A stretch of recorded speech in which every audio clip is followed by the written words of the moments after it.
I got 4 of these big beefy 10-inch subwoofers, and in this video I'm going to show you how to design a massive subwoofer box. The goal is to build something that looks a little bit like this. I'm going to call it the DIY quad box. Kicker sells their own version of a quad box, and I'm just going to make my version of a quad box with a different subwoofer. So this is huge. Quad box, and I'm just going to make my version of a quad box with a different 60 inches, which is the full width of the backseat area of my truck. I pulled the backseat out of the truck and put a flat floor down for the sole purpose of being able to build subwoofers, easily slide them into the back seat, have a secure surface for them to sit on so I could make videos for y'all. So a couple of features about this box. This is going to be a split design with a port going down the middle, and the port is huge. This is 8 inches wide, 16.5 inches. So it's a really big port with a big center port.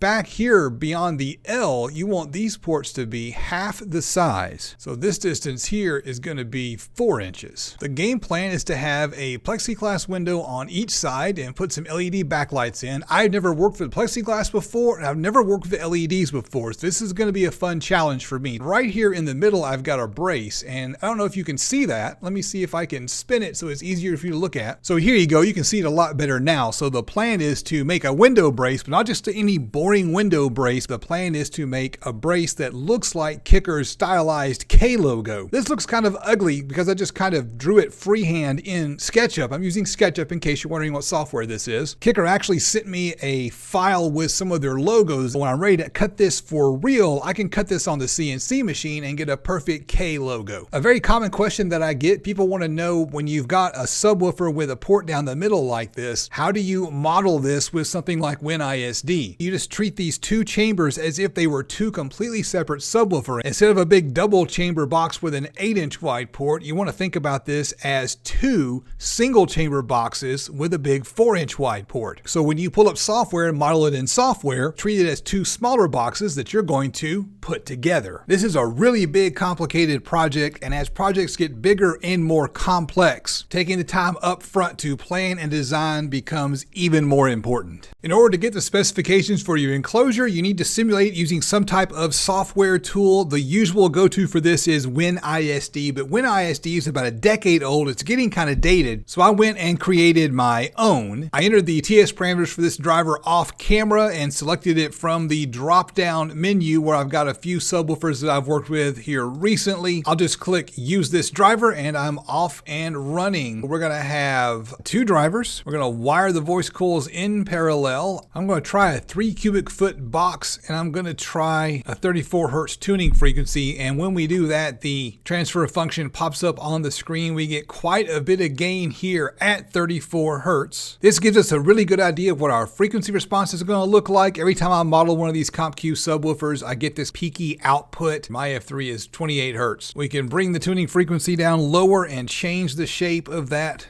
plot. We can increase the box size and also change the shape of that plot. I've got sliders here for box size. We can crank it up to 4 cubic feet and just see how things change. This tool is not yet ready for prime time. It's in closed beta. I've shared it with a few trusted friends, and it's also available to my patrons and channel members. So if you're just dying to take a look at it before it's released to the public, feel free to sign up for Patreon or a channel membership. Gonna make the port 4 inches wide and 16.5 inches tall. There's our cone excursion. We're basically good anytime we're above 25 hertz. Anything below 25 hertz, we might be worried about the subwoofer unloading. Our port velocity, it's in the yellow zone, which is acceptable. If you're doing a sound quality build, you want it to be a lot lower than this. We can, of course, make a larger port, and we can get that to an even lower number. That's the beauty of using some type of software to do this, is you can tinker with the box size and the port tuning until you get a transfer function that you like and get a port velocity that's where you need it at, and get a cone excursion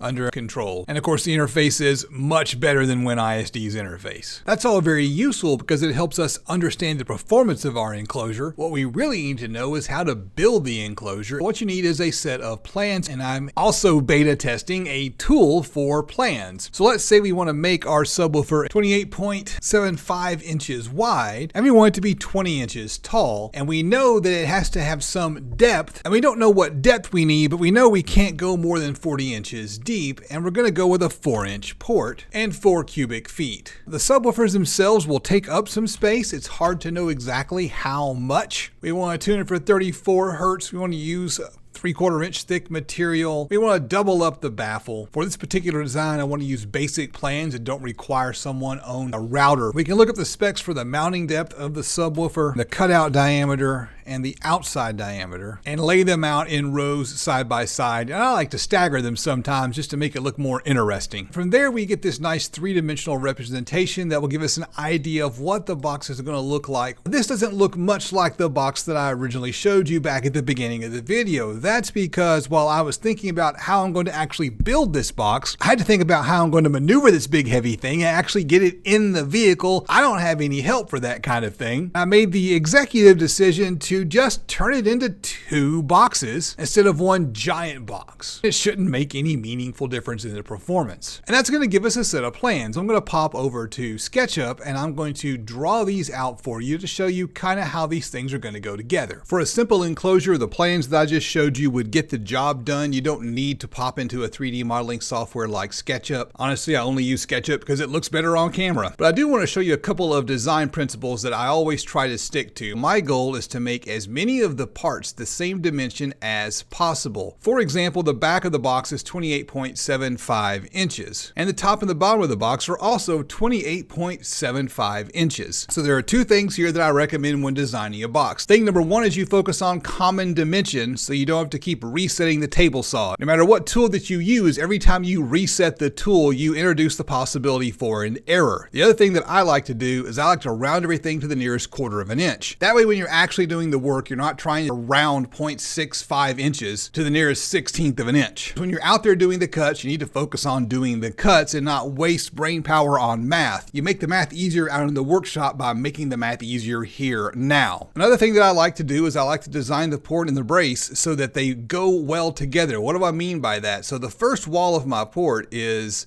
16.5 inches, and that's going to be the exact same dimensions as this brace right here. That's going to make it easier to make sure that this back port wall back here is going to be square to the front of the box. And of course, you'll cut the first port wall and this brace at the exact same time with the exact same settings, and these 2 pieces are going to come out exactly the same. Typically, I make this piece right here, this wall, and this wall here the exact same size. I didn't do it in this situation. I had a good reason why. I don't know what it is at the moment, but I'm sure I had a good reason because I usually do it that way. You'll notice a big hole right here in this end piece. That's because I'm planning on using a plexiglass window. What I'm going to try here is a sandwich of material. Here's some 3/4 inch thick material that will go on the end of the enclosure, and then I'll stick a piece of 1/2 inch material on the outside and sandwich the plexiglass in between those 2 pieces. I've got a reason why I want to do it that way. I'll show you that when I build the enclosure. Up to this point, everything I've shown you can be done with simple tools. My goal for my online tools is to create something so it's easy for a beginner to go from idea to sawdust as quickly as possible. I want to help you click less and cut more. But I also want to build tools for advanced users as well. This particular enclosure is going to have some unique design elements that will work better on a CNC machine. So I want to talk to you briefly about how to set things up for a CNC machine. The software on the screen now is called Carbide Create. It's the software that came with my CNC machine. I'll be sure to give you a link to the CNC machine down below and a couple things that I want to show you. The first thing right here is that this piece is nothing more than a simple rectangle. And designing on a CNC machine is just as easy as drawing a rectangle. There's a drawing tool right over here to the side that has rectangle shapes. And so if you can draw rectangles, you can use a CNC machine. And if all you're doing is rectangles, you don't need a CNC machine. That would be a waste of money just to cut rectangles. But here I have the Kicker K logo that's going to go in that center brace. As I said earlier, Kicker shared with me some of their logos.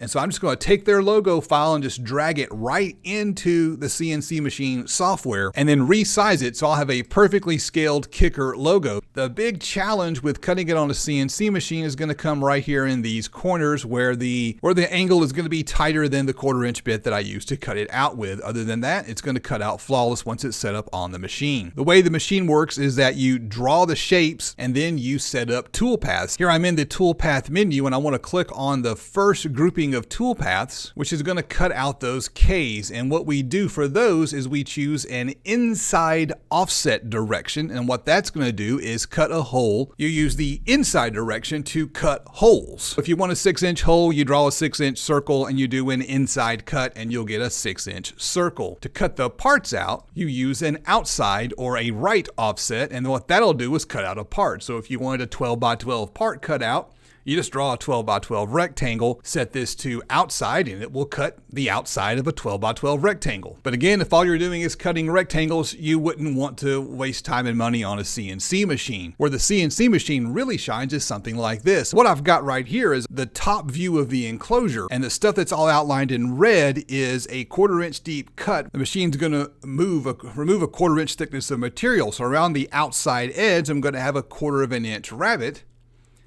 And on the inside, I'm going to have a 1/4 inch dado, and that's going to cut the grooves where the port and the brace are going to slot. A router with a circle jig is a great way to cut holes, especially if you just got a couple of holes to cut. But if you're doing a lot of holes, the CNC machine works really well. I went ahead and drew in some Kicker logos here, and I'm going to cut those out into a pocket so I can have some design features on the front of the enclosure. Now it's time to really put this all to the test to actually build this. That'll tell me if the system that I'm building is actually going to work. Before I do that, I want to take a minute to say thank you to all of my patrons with a big bonus shout out to Brian with an I, Joe, and Bo. I've already started breaking down the material for this project. Click right here to learn more. I'm Justin. This is the DIY Audio Guy YouTube channel, and I will see you on the next adventure.